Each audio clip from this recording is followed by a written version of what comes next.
Talvez algumas pessoas não saibam, mas até o século I a.C., até o século I a.C., no mundo romano, o ano se iniciava em 1º de março. O ano se iniciava em 1º de março. O primeiro dia do ano era 1º de março. E o último era 28 de fevereiro. Foi Júlio César que alterou o calendário e colocou janeiro e fevereiro no início do ano. Pouco a pouco o mundo foi adotando o dia 1º de janeiro como o primeiro dia do ano.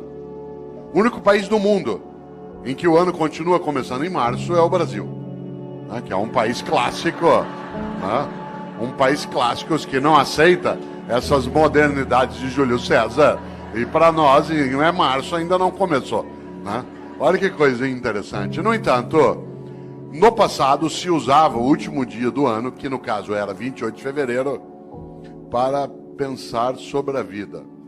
Os antigos, no mês de fevereiro, usavam o final do ano para pensarem sobre o que tinham feito e o que deveriam fazer.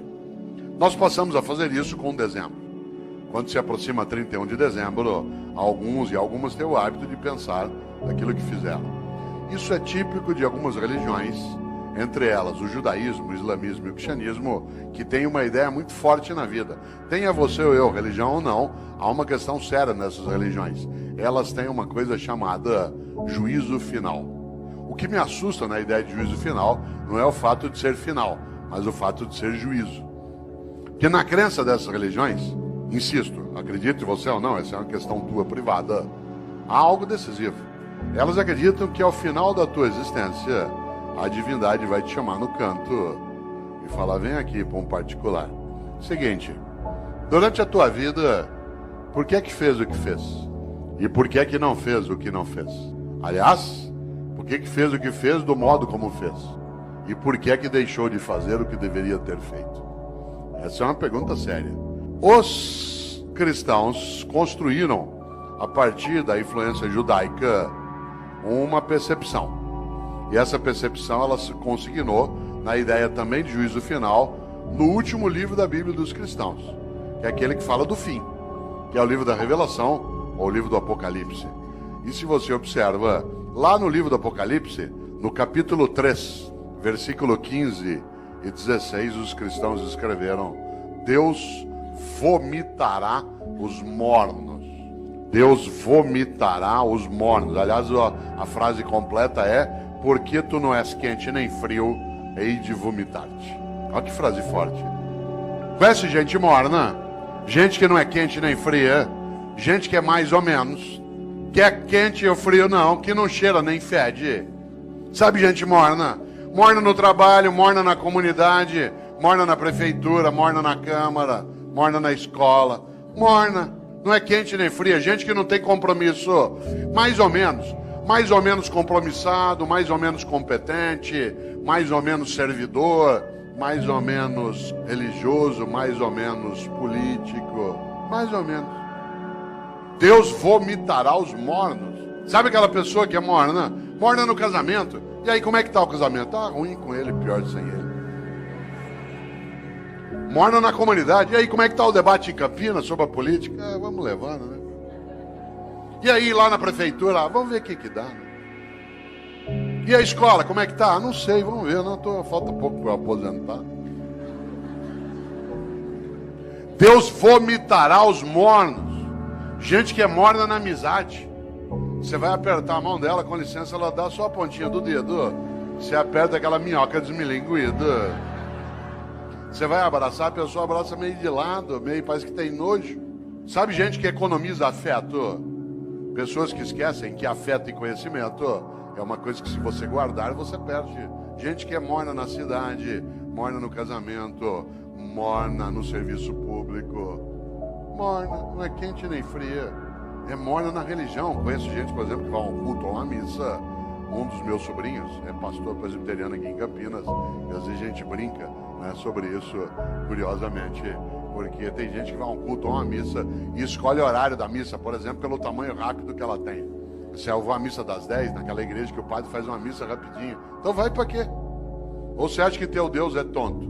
Você chama ele de todo poderoso e ele não sabe que você escolheu uma missa curta. Atenção, Deus vomitará os mornos. A vida é muito curta para ser pequena. E nesta hora, uma das coisas que dá inutilidade, superficialidade a uma vida é aquela em que a pessoa não percebe e nem pensa qual é a obra que ela tem. Eu, quando era secretário de Educação na capital, percebi um dia uma coisa muito interessante. Todas as vezes que um secretário vai visitar uma escola, e secretário de Educação visita escola todo dia, quem que ia comigo? Meu assessor, de chapa dourada, junto com a segurança. Entrava na escola, tinha banda, tinha salgadinho, a gente era levado para a sala da diretoria, as crianças cantavam a Aquarela do Toquinho. Eu tenho trauma até hoje de tanto ouvir a Aquarela do Toquinho. Dava 2, 3 vezes por dia. Um dia eu falei isso pro Toquinho, eu falei, Toquinho, eu adoro tua música, mas eu tenho trauma dessa. Quem que ia comigo? A pessoa já convertida. Isto é, aquela que era do projeto político, que tinha entrado no mandato. E, portanto, já estava previamente convencida de qual era a finalidade do que se fazia. Quem é que não entendia direito o que fazia? O servidor do dia a dia. No andar que eu era secretário, lá no fundo tinha uma cozinha, onde ficava Dona Maria, sim, uma pessoa real, que fazia café o dia inteiro para servir no gabinete do secretário. A gente vai recebendo pessoas e tomando café. No mesmo andar, lá no fundo, ficava um rapaz que tirava cópia xerográfica. No andar de baixo ficava a contabilidade, onde se fazia a nota de empenho. Sabe o que a Dona Maria achava que ela fazia na Secretaria de Educação? Café. Sabe o que o rapaz que tirava cópia xerográfica achava que fazia na Secretaria de Educação? Tirava cópia xerográfica. A moça que fazia nota de empenho achava que o trabalho dela era fazer nota de empenho. O que ela não tinha visão? Da obra. E por isso eles estavam na rotina do dia a dia. Não havia um entusiasmo. Um dia eu decidi mudar essa lógica. E decidi que em vez de ir comigo visitar a escola, com banda, com merenda, com criança, com tudo, em vez de ir quem já estava convertido, era melhor levar pessoas do dia a dia da secretaria. A primeira que foi comigo foi Dona Maria. Uma novidade: primeiro, andar no carro do secretário. Segundo, no banco de trás. Terceiro, joelho com joelho. E ao chegar na escola comigo, chegar lá na escola, em vez dela ir fazer o café e servir, ela ia ser servida. E ela entrava e via a banda, e via as crianças, e via a reforma da escola. Vocês não fazem ideia. Quando a Dona Maria voltou, a partir dali era outra Dona Maria. De repente ela entendeu uma coisa, que o que ela fazia na Secretaria de Educação não era café, era educação. E aquilo que ela fazia, que o jeito dela de fazer educação era fazer café, virava escola, criança, cidadão atendido. No dia seguinte ela viu o rapaz do Xerox que passava o dia inteiro naquela máquina fazendo aquele gesto. E ele ficou boquiaberto, porque ele não fazia ideia que o que ele fazia não era tirar cópia, o que ele fazia era educação escolar. E o jeito dele fazer educação escolar era nos ajudar, tirando cópias. Vocês precisam ver a moça, que fazia nota de empenho. Ela imaginava que a tarefa dela era passar o dia ali fazendo nota de empenho. Quando ela viu que as notas de empenho viravam reforma, criança, comunidade, criança brincando, estudando, ela ficou boquiaberta. O que ela não tinha entendido? O propósito. O propósito, isto é, qual era a obra dela? A obra não era fazer nota de empenho, era construir educação escolar numa comunidade, usar os recursos de maneira adequada para elevar a vida. A partir dali, tanto faz quem era o governo. Por isso, vida com propósito, algo que é muito perigoso, que é gente morna.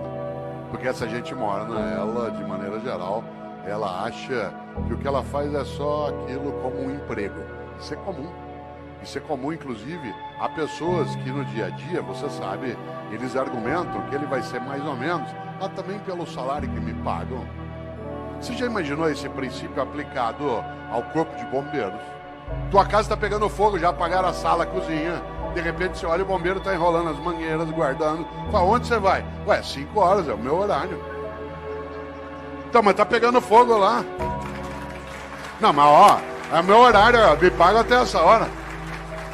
Já imaginou um cirurgião no hospital fazendo uma sutura de apêndice? Tem que dar 20 pontos na sutura ali no teu ponto de Mark Burns para poder fechar direitinho, porque não tem equipamento para fazer laparoscopia. O que ele faz? No 8º ponto fala, vou parar aqui mesmo pelo que me pagam. 8 pontos tá bom já. Você já imaginou? Você sabe que há pessoas que se conduzem desse modo no cotidiano. Ó. Obviamente que eu não estou falando de trabalhar sem remuneração, estou falando de outra coisa. Da capacidade de entender o quanto que a vida é muito curta para ser pequena. E algumas pessoas se apequenam no modo como se relacionam na atividade que desenvolvem. Por isso, volto eu aqui a uma questão. Qual é a tua obra? Quando você se for e você se vai, o que vai ficar?